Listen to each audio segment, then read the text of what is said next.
അപ്പോൾ ആദ്യത്തെ വ്യത്യാസം എന്താ? അതിൻ്റെ ഡെഫിനിഷനാണ് ആദ്യം എഴുതേണ്ടത്.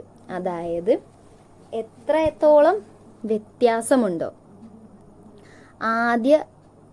ആദ്യത്തെ സ്ഥാനവും അവസാനത്തെ സ്ഥാനവും സ്പീഡിൻ്റെ ചേഞ്ചിനെയാണ് ഡിസ്റ്റൻസ് എന്ന് പറയുന്നത്. അതുപോലെ തന്നെ വെലോസിറ്റിയുടെ വ്യത്യാസത്തിനെയാണ് ഡിസ്പ്ലേസ്മെൻറ്റ് അഥവാ സ്ഥാനാന്തരം എന്ന് പറയുന്നത്. സ്പീഡിൻ്റെ വ്യത്യാസത്തിനെയാണ് ഡിസ്റ്റൻസ് എന്ന് പറയുന്നത്. അതുപോലെ വെലോസിറ്റിയുടെ വ്യത്യാസത്തിനെയാണ് ഡിസ്പ്ലേസ്മെൻറ്റ് എന്ന് പറയുന്നത്. രണ്ടിനെയും നമ്മൾ സമയത്തിൻ്റെയും കൂടി അടിസ്ഥാനത്തിലാണ് പറയുന്നത്. അപ്പോൾ കറക്റ്റ് ഇങ്ങനെ പറഞ്ഞോ, സമയത്തിൻ്റെ അടിസ്ഥാനത്തിൽ രണ്ട് സമയത്തിൻ്റെ അടിസ്ഥാനത്തിൽ സ്പീഡിൻ്റെ വ്യത്യാസത്തിനെയാണ് ഡിസ്റ്റൻസ് എന്ന് പറയുന്നത്. അതുപോലെ സമയത്തിൻ്റെ അടിസ്ഥാനത്തിൽ ഡിസ്പ്ലേസ്മെൻറ്റിൻ്റെ ചേഞ്ചിനെയാണ് വെലോസിറ്റി എന്ന് പറയുന്നത്. ഇനി അതിൻ്റെ ഇക്വേഷനാണ് ഡിസ്റ്റൻസ് ബൈ ടൈം എന്നുള്ളത്. ഇനി അടുത്തത് വെലോസിറ്റിയുടെ ഇക്വേഷനെയാണ് ഡിസ്പ്ലേസ്മെൻറ്റ് ബൈ ടൈം എന്ന് പറയുന്നത്. പിന്നെ അതിൻ്റെ യൂണിറ്റുകൾ, രണ്ടിൻ്റെയും യൂണിറ്റ് മീറ്റർ പെർ സെക്കൻഡ് ആണ്. കാരണം രണ്ടും ഒരു നീളമല്ലേ, നീളമാണ് ആ രണ്ട് ക്വാണ്ടിറ്റിയും. അതായത് ഡിസ്പ്ലേസ്മെൻ്റ് ആയാലും ഡിസ്റ്റൻസ് ആയാലും അത് നീളത്തിൻ്റെ ഇതിലാണ് അളക്കുക. ഇവിടം തൊട്ട് ഇവിടം വരെയുള്ള വ്യത്യാസത്തിന് നമ്മൾ മീറ്ററിൽ തന്നെ അളക്കുക, അല്ലെങ്കിൽ ദൂരം എങ്ങനെയാണോ ദൂരം പോയത് എന്ന് അളക്കുക. അതുപോലെ ദൂരം പോയത് ഇങ്ങനെ മീറ്ററിൽ തന്നെ അളക്കുക. അതുപോലെ ഇത് നിന്ന് തമ്മിലുള്ള വ്യത്യാസവും നമ്മൾ നീളത്തിൽ തന്നെ അളക്കുക. അപ്പം രണ്ടും നമ്മൾ മീറ്ററിൽ അളക്കുക. പിന്നെ സമയത്തിൻ്റെ ബേസിക് യൂണിറ്റ് നമ്മൾ സെക്കൻഡാണ് എടുത്തേക്കുന്നത്. ഓക്കെ, ഇനി അടുത്തത് ഹീറ്റും ടെമ്പറേച്ചറും തമ്മിലുള്ള വ്യത്യാസം എന്താണെന്നുള്ളത്. അപ്പം ഹീറ്റ് എന്ന് പറയുന്നത് ഒരു എനർജിയുടെ ഒരു ഫോമിനെയാണ് ഹീറ്റ് എന്ന് പറയുന്നത്. അതായത് എനർജി എന്ന് പറഞ്ഞു കഴിഞ്ഞാൽ ഊർജത്തിൻ്റെ ഒരു ഫോമിനെയാണ് ഹീറ്റ് എന്ന് പറയുന്നത്.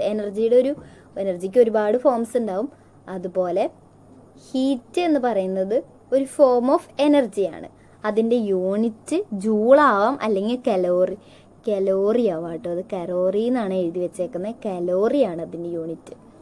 ഇനി അടുത്തത് ടെമ്പറേച്ചർ എന്ന് പറഞ്ഞു കഴിഞ്ഞിട്ടുണ്ടെങ്കിൽ എത്ര അളവ് ചൂട് അല്ലെങ്കിൽ ഹോട്ട്നെസ് ഒരു ബോഡി എന്ന് പറഞ്ഞു കഴിഞ്ഞാൽ ഒരു വസ്തുവിന് എത്ര ഹോട്ട്നെസ് ഉണ്ടാവും എന്നുള്ളതിനെയാണ് ടെമ്പറേച്ചർ എന്ന് പറയുന്നത്. അപ്പോൾ അതിൻ്റെ യൂണിറ്റ് ഡിഗ്രി സെൽഷ്യസും ആണ്. കെൽവിൻ എന്നുള്ള യൂണിറ്റും എടുക്കും. ഡിഗ്രി സെൽഷ്യസ് എന്നുള്ള യൂണിറ്റ് എടുക്കും, കെൽവിൻ എന്ന് എടുക്കും. SI യൂണിറ്റിൽ ശരിക്കും നമ്മൾ ടെമ്പറേച്ചറിൻ്റെ യൂണിറ്റ് കെൽവിൻ എന്നാണ് പറയുന്നത്. ഇനി ഓംസ് ലോ നമ്മൾ എപ്പോഴും ഇലക്ട്രിക്കലുകാരെ അറിഞ്ഞിരിക്കേണ്ട ഒരു ലോ ആണ്. അത് അത്രയും ബേസിക് ലോ ആണ്. സ്റ്റേറ്റ് ഓംസ് ലോ എന്ന് പറഞ്ഞു കഴിഞ്ഞിട്ടുണ്ടെങ്കിൽ അറ്റ് കോൺസ്റ്റന്റ് ടെമ്പറേച്ചർ അല്ലെങ്കിൽ കോൺസ്റ്റന്റ് അറ്റ്മോസ്ഫിയറിക് കണ്ടീഷൻ റെസിസ്റ്റൻസിനെ ബാധിക്കുന്ന ഒരു ഘടകമാണ് ടെമ്പറേച്ചർ എന്ന് പറയുന്നത്. അപ്പോൾ ഈ പോയിന്റ് എന്തായാലും പറയണം. അതായത് കോൺസ്റ്റന്റ് ആയുള്ള ഒരു ടെമ്പറേച്ചറിൽ വ്യത്യാസമില്ലാത്തൊരു ടെമ്പറേച്ചറിൽ താപനിലയിൽ നമ്മൾ ഒരു കണ്ടക്ടറിൽ കൂടെ കറണ്ട് കടന്നു പോയത് ഒരു കണ്ടക്ടറാണെന്ന് വിചാരിക്കും. അതിൽ കൂടെ കറണ്ട് ഇങ്ങനെ ഈ റെഡ് കളറിലുള്ളത് കറണ്ടാണെന്ന് വിചാരിക്കും. അത് കടന്നു പോകുന്നത് ഈ കണ്ടക്ടറിൽ കൂടെ കടന്നു പോകുന്ന കറണ്ട് എന്താണ്? അതിൻ്റെ പൊട്ടൻഷ്യൽ ഡിഫറൻസിന് ഇതും തമ്മിൽ ഇവിടെ ഒരു പൊട്ടൻഷ്യൽ ഉണ്ടാവും, ഇവിടെ ഒരു വാല്യൂ ഉണ്ടാവും, ഇവിടെയും ഒരു വാല്യൂ ഉണ്ടാവും. ഈ പൊട്ടൻഷ്യൽ ഡിഫറൻസ് ഉള്ളത് കൊണ്ടാണ് ഈ കറണ്ട് ഇതിലേക്കൂടെ ഒഴുകുന്നത്.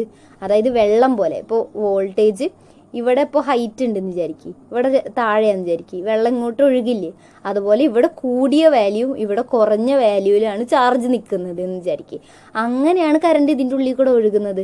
അപ്പോൾ വോൾട്ടേജ്, അതായത് ഇതിലൂടെ ഒഴുകുന്ന കറണ്ട്, അതായത് I എന്ന് പറയുന്ന സാധനം ഈസ് ഡയറക്റ്റ്ലി പ്രൊപ്പോർഷണൽ എന്ന് പറഞ്ഞു കഴിഞ്ഞാൽ നേരെ അനുപാതത്തിലായിരിക്കും. അപ്പോൾ ഒരു കോൺസ്റ്റന്റ് ടെമ്പറേച്ചറിൽ കണ്ടക്ടറിൽ കൂടെ കടന്നു പോകുന്ന കറണ്ട് അതിൻ്റെ പൊട്ടൻഷ്യൽ ഡിഫറൻസിന് നേരനുപാതമായിരിക്കും. അതിൻ്റെ potential difference across the conductor, അതിൻ്റെ potential difference across the conductor എന്ന് പറയണ്ട, ആ കണ്ടക്ടറിൻ്റെ പൊട്ടൻഷ്യൽ ഡിഫറൻസിന് നേരനുപാതമായിരിക്കും. അപ്പോൾ ഈ ഇക്വേഷൻ എഴുതാം, ഇത് 3 എഴുതാം, എന്നിട്ട് ഇതിൻ്റെ കോൺസ്റ്റൻറ്റ് കളയാം. ഇവിടെ ഈ എ എന്നുള്ളത് ഈ പ്രൊപ്പോർഷണാലിറ്റി ചിഹ്നം കേട്ടോ ഇവിടെ ഇട്ടേക്കുന്നത്. അത് അവർ അതായത് ടെക്സ്റ്റ് ചെയ്യുമ്പോൾ ഈ ചിഹ്നം കിട്ടാണ്ടാകുമ്പോൾ ഇട്ടേക്കുന്നതാണ്. ഇങ്ങനൊരു ചിഹ്നമാണ് പ്രൊപ്പോർഷണാലിറ്റിക്ക്. അപ്പോൾ I is directly proportional to V എന്നാണ് ഈ ഡെഫിനിഷനിൽ പറയുന്നത്. അതിനെ അങ്ങ് വിസ്തരിച്ചങ്ങ് എഴുതി വെച്ചേക്കാം. അപ്പോൾ മലയാളത്തിൽ ഞാനിവിടെ പറഞ്ഞു തന്നു, അത് വീഡിയോ പോസ് ചെയ്ത് കേട്ട് എഴുതാം. ഇനി അടുത്തത് V is directly proportional to I എന്ന് പറയാം. അതുപോലെ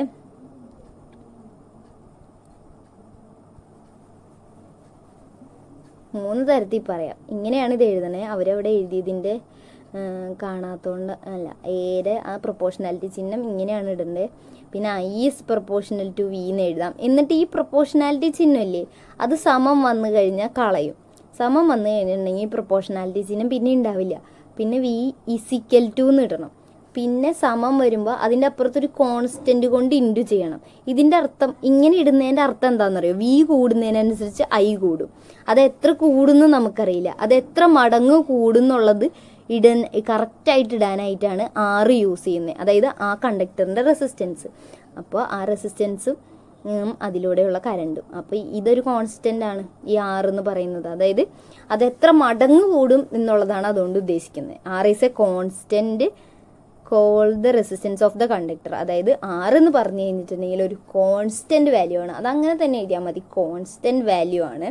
അതുപോലെ അതിനെ പറയുന്നത്, അതിനെ റെസിസ്റ്റൻസ് ഓഫ് ദി കണ്ടക്ടർ, കണ്ടക്ടറിൻ്റെ റെസിസ്റ്റൻസ് എന്ന് വിളിക്കുന്നു. ഓക്കെ, ഇനി നമുക്ക് എങ്ങനെ ഒരു കണ്ടക്ടറിൻ്റെ അല്ലെങ്കിൽ ഒരു മെറ്റീരിയലിൻ്റെ റെസിസ്റ്റൻസ് ഡിറ്റർമൈൻ ചെയ്യാം എന്നുള്ളതാണ് അടുത്തത്. ഓംസ് ലോ സെറ്റപ്പ് ഉപയോഗിച്ച് നമുക്ക് എന്ത് ചെയ്യാം, റെസിസ്റ്റൻസ് കണ്ടുപിടിക്കാം. അപ്പോൾ the voltage through the metal varied using a rheostat. The current is measured in all cases V by I is a constant and is equal to the resistance of the metal. അപ്പോൾ ഇതെന്ന് പറഞ്ഞു കഴിഞ്ഞിട്ടുണ്ടെങ്കിൽ ഇതിന് നമ്മൾ പറയുന്ന പേരാണ് V by I method എന്നൊക്കെ നമ്മൾ പറയും. അപ്പോൾ അതും പറഞ്ഞു കഴിഞ്ഞിട്ടുണ്ടെങ്കിൽ ഈ നമുക്ക് ഓംസ് ലോ ഉപയോഗിക്കാം ഇതിൽ റെസിസ്റ്റൻസ് കണ്ടുപിടിക്കാനായിട്ട്. അതായത് ഇപ്പോൾ ഇതൊരു മെറ്റീരിയലാണ്, ആ മെറ്റീരിയലിൽ എക്രോസ് നമ്മളൊരു വോൾട്ട് മീറ്റർ വയ്ക്കാം. അതുപോലെ ഈ മെറ്റീരിയലിൻ്റെ ഇത് സീരീസ് ആയിട്ട് ഒരു അമ്മീറ്റർ വയ്ക്കാം. അപ്പോൾ ഇതിൽ കൂടെ പോണ കറണ്ട് എന്ത് ചെയ്യും, ആര് മെഷർ ചെയ്യും, അമ്മീറ്റർ മെഷർ ചെയ്യും. വോൾട്ട് മീറ്റർ എന്ത് ചെയ്യും, വോൾട്ടേജ് മെഷർ ചെയ്യും. അപ്പോൾ ആ മെഷർ ചെയ്യണ വോൾട്ടേജും കറണ്ടും എപ്പോഴും കുറച്ചുകൊണ്ടിരിക്കുക.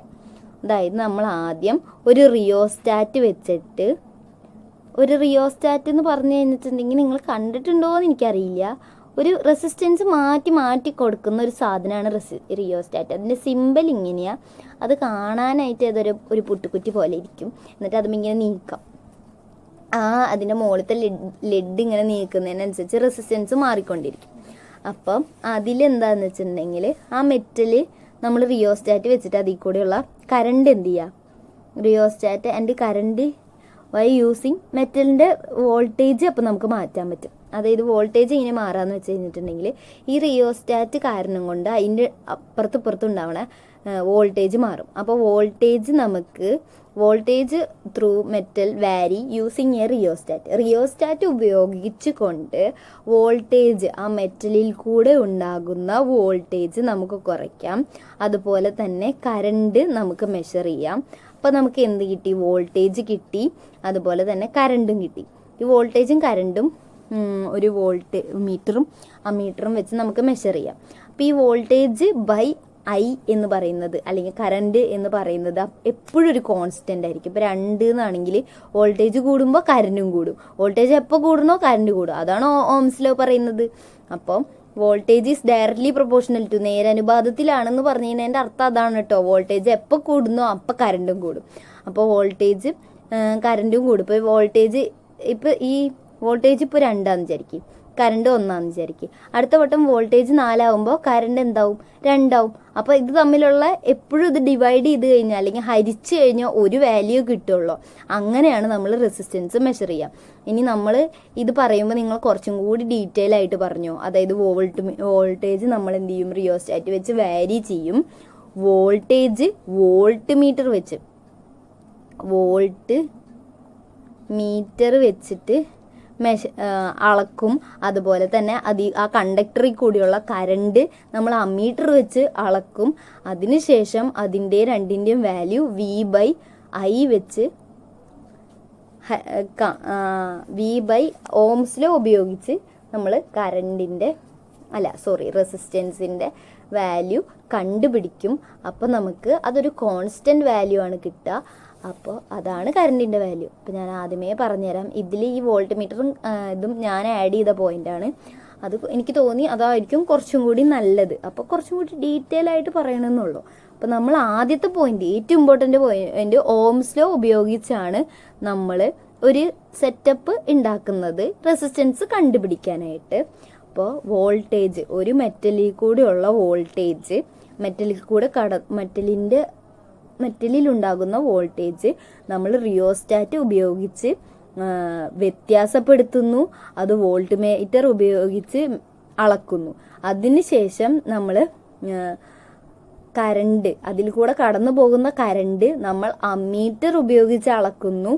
ഓരോ തവണ അളന്ന കറണ്ടും വോൾട്ടേജും നമ്മൾ ഓംസ് ലോ ഉപയോഗിച്ച് ഓരോ തവണ അളന്ന വോൾട്ടേജും കറണ്ടും ഉപയോഗിച്ച് നമ്മൾ റെസിസ്റ്റൻസ് കണ്ടുപിടിക്കുന്നു. ആ വാല്യൂ ഒരു കോൺസ്റ്റന്റ് വാല്യൂ ആയിരിക്കും. അതാണ് ആ മെറ്റലിന്റെ റെസിസ്റ്റൻസ് എന്ന് പറയുന്നത്. ഓക്കെ, അപ്പോൾ ഇത്രയേ ഉള്ളൂ 12ാമത്തെ ക്വസ്റ്റ്യൻ. ഇതിൽ നമ്മൾ ശരിക്കും ആ മൂന്നാമത്തെ മൊഡ്യൂളിലെ എല്ലാ ഡെഫിനിഷൻസും, കുറേ ഡെഫിനിഷൻസ് ഉണ്ടാവും. മാസ്, ടെമ്പറേച്ചർ, ഡെൻസിറ്റി, വെയിറ്റ്, അങ്ങനെ കുറേ ഡെഫിനിഷൻസ് ഉണ്ടാവും. ആ ഡെഫിനിഷൻസും അതിൻ്റെ യൂണിറ്റും പഠിച്ചു കഴിഞ്ഞാൽ തന്നെ നമുക്ക് പാസ്സാവാനുള്ള മാർക്ക് ഇതിൽ നിന്ന് കിട്ടും. അപ്പോൾ 6 ക്വസ്റ്റ്യൻസ് ആണ് ഉള്ളത്. അതിൽ 12 ക്വസ്റ്റ്യൻസ് ആണ് ഉള്ളത്. അതിൽ 8 ക്വസ്റ്റ്യൻസ് ആണ് നമ്മൾ അറ്റൻഡ് ചെയ്യേണ്ടത്. 8 ക്വസ്റ്റ്യൻ അറ്റൻഡ് ചെയ്താൽ 8, 5, 40 എന്നുള്ള രീതിയിൽ നമുക്ക് മാർക്ക് കിട്ടും. സയൻസ് മാത്രം അറ്റൻഡ് ചെയ്താൽ നമ്മൾ പാസ്സാവും. കാരണം 60 മാർക്കിൽ നമുക്ക് 30 മാർക്കാണ് വേണ്ടത്. അപ്പോൾ ആദ്യത്തേൽ നമുക്ക് 10 മാർക്ക് കിട്ടും 1 വേർഡിൽ. അടുത്തതിൽ 20 മാർക്കാണ് ഉള്ളത്. ആ 20 മാർക്കും കൂടെ കിട്ടിക്കഴിഞ്ഞ് കഴിഞ്ഞാൽ ഇതിലെന്തായാലും 20 മാർക്കിന് നമ്മൾ 4 ക്വസ്റ്റ്യൻ അറ്റൻഡ് ചെയ്താൽ മതി. ഇതിൽ 6 ക്വസ്റ്റ്യൻ എന്തായാലും സയൻസിൻ്റെ ഭാഗത്തു നിന്നുണ്ടാവും. അപ്പോൾ അതിൽ ഒരു 4 ക്വസ്റ്റ്യൻ കറക്റ്റായിട്ട് എഴുതിയാൽ തന്നെ ഫുൾ മാർക്ക് കിട്ടും. അല്ലെങ്കിലും ഏതാണ്ട് എഴുതിയാലും നമ്മൾ പാസ്സാവും. കാരണം 24 മാർക്കാണല്ലോ വേണ്ടത്. അപ്പോൾ ഓക്കെ, താങ്ക് യു. സയൻസിൻ്റെ എല്ലാ ക്വസ്റ്റ്യൻസും നമ്മൾ ആൻസർ ചെയ്ത് കഴിഞ്ഞു.